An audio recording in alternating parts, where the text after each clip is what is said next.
Good morning, everybody. Thank you for joining Movo Academy. Today's session is on property owners. It's with Kevin Tellis from Property Protector. So over to you, Kevin. Thank you very much. Good morning, everybody. Thank you for your time for joining us today. Hope you had a good bank holiday. Yes, so as Julie says, I'm the business development manager for Property Protector. So similar role to what Julie does, which is going around to see brokers. And you guys in particular attended your conference recently, which was just excellent, really, really good. So very enjoyable, and got to meet some of you there. The presentation today, I'm going to go through, it's not going to be particularly technical. We were due to have Darren, one of our underwriters, with us, but unfortunately he couldn't make it. So it's just me. So it's going to be fairly light in that respect. It's going to be not going to be technical at all. But if you've got any questions, by all means, fire them away, and I'll at the end, and then I'll take your questions and I'll come back to you if I can't answer them themselves. So what I'll do is just go through everything sort of fairly quickly. If there's any questions, as I say, you can keep them till the end and then let me know what those questions are. So Property Protector, just give you a brief on that, it's been going for about 15 to 20 years. We are part of an estate and letting agents based in Beeston and Nottingham. We've worked with primarily the broker network for a long time, and now Bravo Networks as well. So without any further ado, I'll go into the next slide and just go into kind of what's happened background between, of property owners and what's happened in the last sort of couple of years in particular. So changes to the economy, finding and retaining tenants. That's in terms of a property owner, that's kind of what they're looking for, and what are the most common issues. So the first one, the obvious one, is COVID-19 pandemic. That's forced us to leave behind our sort of day-to-day habits and embrace new ones. People shift to a permanent virtual office and desire to stay at home rather than working in an office 5 days a week. So we've got what's been called hybrid working. So a lot of people I know who work in London only go in a couple of days a week now. They don't do it full time. And that has a knock-on effect, obviously, if you're renting space and renting property as well. And it's had an effect on entertainment, on traveling, on everything else. So, for example, spacing out in open spaces like in airports or cinemas, whatever. But hopefully things will return to normal, and it'll work out. In terms of finding suitable tenants for property owners, it can take a significant time and effort for commercial property owners and managers. You do need to find tenants that are matched for the location, the business culture of the property and the property itself. And any delays can affect sort of cash flow as well. There's also a lack of affordable housing at the moment across the nation. There seems to be a lack of it altogether. There was a shortage of affordable rental homes, and I think it was particularly difficult during COVID. Rental homes for extremely low income households, incomes are below the poverty level as well. So further adding to the affordability crisis and the lack of homes for sale, which has contributed to rising rents and home prices. There is a government report that's kind of about 80 pages long. I haven't included it in here, you'll be pleased to know. But it just basically gives you a lot of information on there. And if anybody needs a link to that, I can send that to them afterwards. There's also been more evictions, foreclosures. And I think the government did try to provide aid during the COVID-19 pandemic in the form of an eviction moratorium, but that's recently, I think, been withdrawn in March 2022. So people have still got to pay their rents regardless. It's helped to stave off evictions and foreclosures for now, but long-term solution still remains a little bit cloudy. So we still need to, I think the government still needs to come up with a solution of what we do long-term. So just wanted to go into kind of what we actually do. So a lot of you might have seen this, because I think there is on your Movo Buddy, there are documents on there, but just so that you know what we actually cover. So we do residential and we do commercial, and it's quite a mixed bag of what we do: unoccupied or occupied, DSS, student, probate, all the rest of it. Holiday homes and Airbnb is also one we do, and portfolios. And similarly, We can do shops and offices. We don't tend to do too much in terms of heavy industrial and multi-tenure commercial risks. We tend to struggle with those a little bit. Our markets, for some reason, don't seem to like them. But commercial-wise, shops, offices, warehouse, industrial, where there's only a couple of trades operating, that's okay for us. Residential risks, ideally when they're let to professionals, students and DSS, where the tenancy agreement is direct rather than through an organisation as such. Our products, so fairly obvious there with Elite, Zurich. So we've got some good markets there. We've got Zurich, Ecclesiastical, Penn, Covéa, Ageas, soon to be AXA, and we've got a possible fifth market with Lloyds. We're in talks with them at the moment. So if anything comes off that or becomes more concrete, I'll definitely let you guys know. But it's really for the really big ticket stuff, the more awkward risks to place. One of the ones that we did show to them was a grade 2 listed hotel down in Southampton, and the sum insured on that was around about 150 million. It's quite a large risk. So it's something that they looked at and they were quite interested in. But it'll be the more, as I say, the more big ticket stuff with the fifth market, which will be Lloyds. I just wanted to go briefly into the optional covers that we offer. So legal expenses, for example, we include a standard on all markets. On Ageas, it's £10 for residential, 25 for commercial. Sorry, with Ageas, and it's included at £25. Premium for terrorism really depends on where you are, I guess, in the country as well.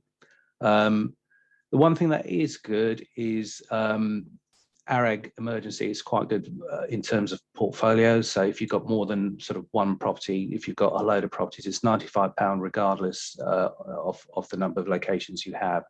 So you could have one location or 10 locations, it works out to be the same price at the end of the day. So if you average it out on 10, it's £9.50 per location. So it's fairly straightforward and it's good value for money. In terms of terrorism, it really is rated depending on the postcode. Generally, it's about £50 plus IPT, but it's also dependent on the sum insured. You may not always get it in London because sometimes it's just capacity and what Angel have got at the end of the day.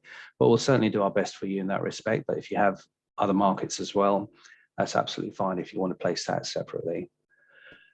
I thought I'd just show you a slide on commercial property owners, the legal protection cover and what it actually covers itself. And we can send you the details. We've also got the documents on our website as well. I'm not going to read through all of those, but it's just to give you an idea of what we have there.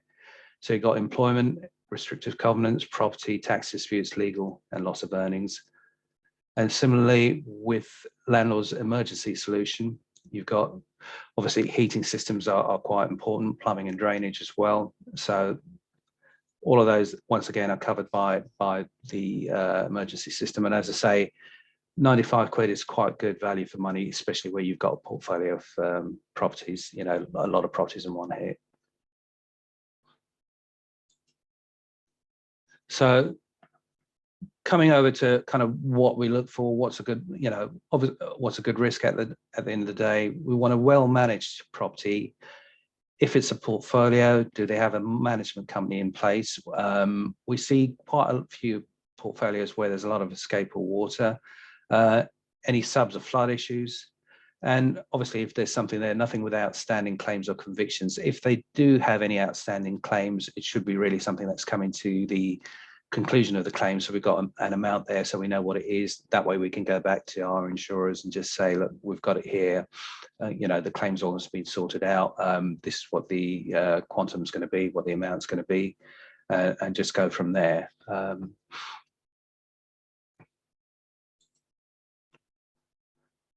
So trading model in terms of how we do it, if you've got sort of 5 properties or more, I would suggest an email might be best. So if you send that in to us with your presentation, that might be better. As you all probably know, we've set up quite a few on the quote portal. Welcome to use that as well. It's a good way to get a quicker answer. It speeds up our response to you. But generally our turnaround time is it's same day, next day, unless we have to refer it in. So you can use the portal if you want to. As I say, quite a few might have used it already, but I would say if you've got more than 5 locations, sitting there typing it in, only to find out that one location may be sort of a flood risk, one where we say X flood or X subs, or something quirky about it, then I would say give us a call first if you do want to submit it on the portal, just to make sure you're not sort of sitting there typing out a lot of information which might come back and then say we can't quote it.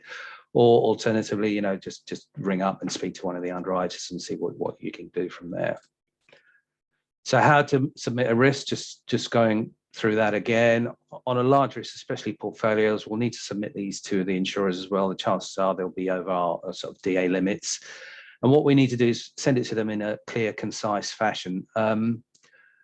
We do get plenty, we'll need plenty of lead time as well. We get portfolios, probably, quite large portfolios, but sometimes we've only got 48 hours, or we get it on a Friday and they need it by Monday. That's not going to give us enough time. So just be mindful of lead times and everything else. If it's a large risk, then it will take time to if we have to refer it in particular. So just give us a couple of weeks maybe before renewal or before you need it, and then we can work on that. We need to be clear with the info provided, therefore the presentation obviously should be clear as well. We do get a lot of renewal schedules forwarded on with policy wordings. It's difficult to sort out the information from renewals. It's a risk presentation at the end of the day we're looking for, and we don't want to miss anything. So it's difficult, it's impossible to sift through all of it and pick out the relevant bits. So if you can and you have the time, it's perfect if you can give us a sort of proper presentation. That would be great. I thought I'd just include a slide about the underwriters. Darren is the guy in the middle who unfortunately couldn't join us today.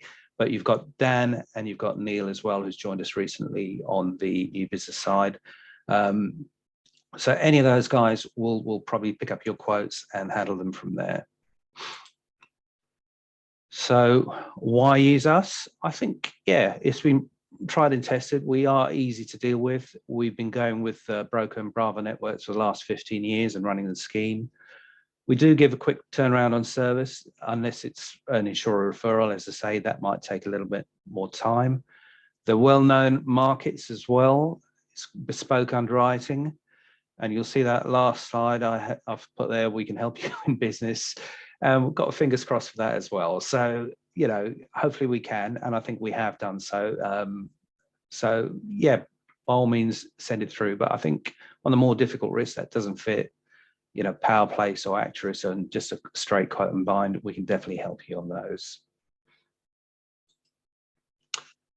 I wasn't sure whether to include this or not, I'll be honest with you, but it's a testimonial from one of our brokers given to us just before we attended the Brava Networks conference in March. And it's a nice one to have. We don't splash about everywhere. I think it is on our website somewhere, but I thought I'd just include it in here.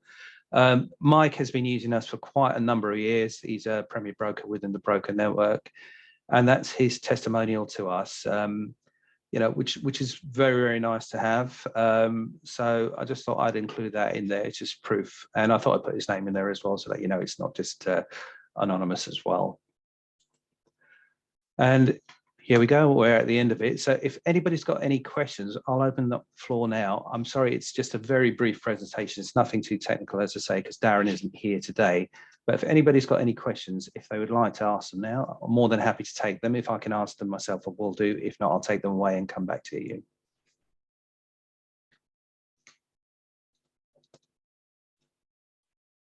Hi there. Hello, who's that? Hi. Sorry, I had to walk away from my desk to use the little girl's room. That's all right. Who am I speaking to? It's Laura Styring. Hello, Laura. You all right? Yeah, all good, thank you. Good. And we predominantly do property owners. It's all residential blocks and flats over here at LMR. Yeah. And I wasn't sure if you had mentioned minimum premiums. We have a minimum premium, but it's very low. It's about 150, I think, or something like that. It's not particularly high. So if you've got a block of flats, it's definitely going to exceed that. It'll be a few thousand, I would have thought. Yeah. And I think if I remember rightly, Laura, you have sent in a few risks, or definitely we've got you added onto the portal as well, if I remember rightly. Yeah, definitely. We did in the past. Who did I used to use? I forget the chap's name, but I don't think he's no longer with you. Was it Sean Neal that you used to speak to? No, I don't know if I went to you direct or used somebody else via Movo. I can't quite remember, to be honest with you. Okay. I mean, we've got a contact list for all the new business people as well. And on our website, you've got direct dials and you've got the email addresses as well. So if you need to get hold of anybody, you're more than welcome to go that way, or you can just come to me. I think you've got my details anyway, haven't you, Laura? Yes, thank you. And is there a portal that we use to pop in Yes. risks? Or, so the quote portal is fairly easy to use. All I need to do is set you up on it, and I think I'll check after this just to make sure you are set up on it. It's easy to submit the risk. So the way the quote portal works is you input all the information, hit submit button. You'll get a unique reference number that goes into our inbox. So any one of the underwriters will see it. They'll take it, they'll work on it, and then they'll message you back to say your quote's ready to look at. So you'll go into the portal again, you'll have a look at it, and all the documents that you need to see will be ticked. So you can see the schedules, the premiums, the summaries, everything else, and that's the way it goes from there. You can also use it on MTAs, you can also use it on renewals. We do tend to send renewals out that way as well. Lovely. And you say it's a quick turnaround. What are we looking at? 24, 48 hours maximum. If it's a referral in and it's a big risk or it's a complicated risk, then it might take a little bit longer. But generally, if it's a straightforward risk, we've been known to turn them around. I know Dan, one of our underwriters, actually turned around a risk in about 15 to 20 minutes because it was just straightforward and he could do it. It's as simple as that. It was submitted via the portal, so that made things a little bit quicker because all the information's there. So it worked pretty well. Yeah. So it just depends on the type of risk, the complexity of the risk, whether we need to refer it in. Yeah, a lot of the time we are very much, we need that quote today, unfortunately. Not with our renewals, obviously, we work ahead of time there, but it is some of our introducers just throw things at us. Right, we need this now, we need to cover today, blah, blah. So usually, we go through Actress, obviously, but when it doesn't sit on Actress, then we're a little bit stumped. Yeah, and that, if I'm honest, I don't want to call ourselves a market last resort or anything like that, but we come into play where it doesn't fit, any quote system at all. That's when we tend to see these risks. So obviously anything that fits on PowerPlace or an automated system and where you quote and bind, that would be the easiest route. So we wouldn't expect to see those sort of risks, but if you did want to send them to us, we can look at the smaller stuff as well. But I think where we come into play more is on the more difficult type of risks, a much overused word of bespoke underwriting, but that's where we come in really. Yeah, good. I've got a few of those that I'm looking at the moment. What commission do you work on? I will have to check your commissions as well. I'll look on that. I think from memory, I can't remember what you guys get, but I think it's 25% and then 20% on pen. But I'll check that and come back to you. No, that's wonderful, Kevin. Thank you. No problem at all. Any other questions from anybody?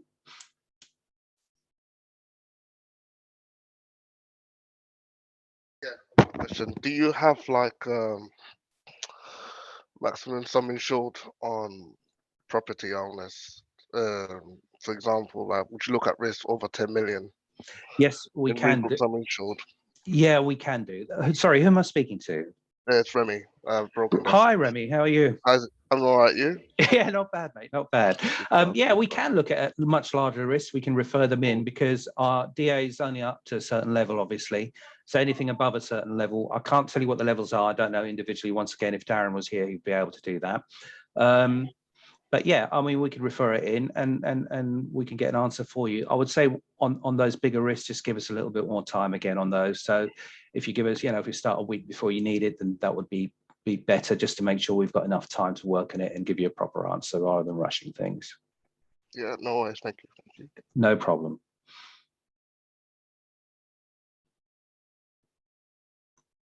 Anyone else? Any other questions?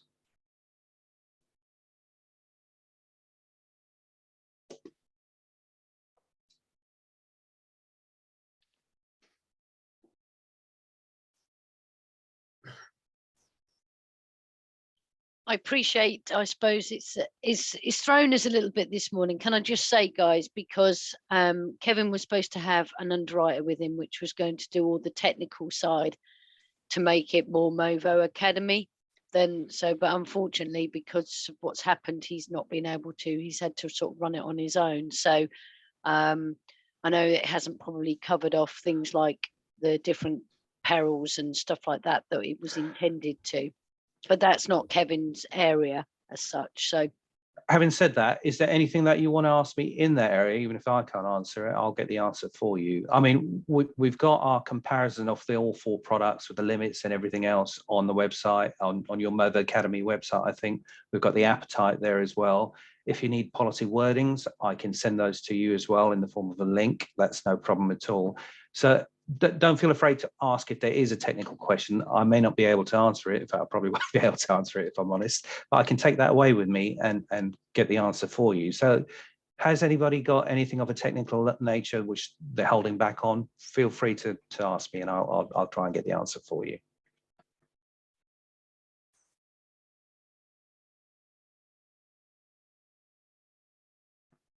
No?